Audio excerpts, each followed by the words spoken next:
Animales de la granja. ¿Qué animal hace? La vaca.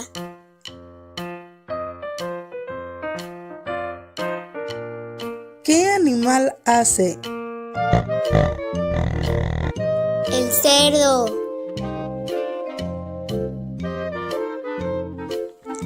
¿Qué animal hace?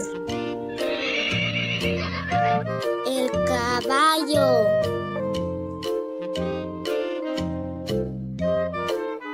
¿Qué animal hace? La oveja.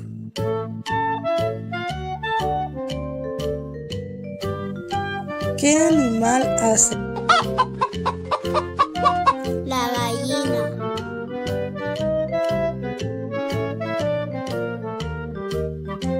¿Qué animal hace? El burro.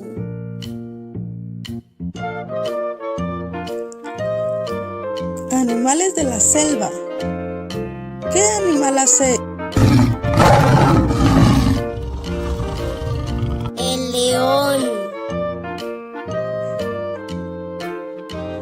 ¿Qué animal es amarillo con manchas cafés y el cuello muy largo?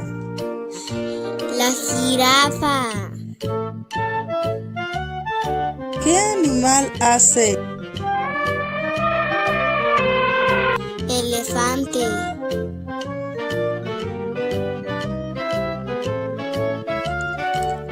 ¿Qué animal hace?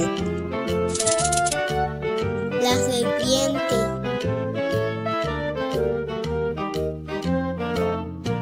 ¿Qué animal hace?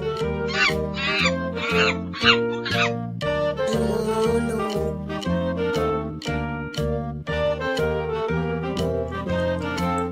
¿Qué animal es blanco con rayas negras? La cebra.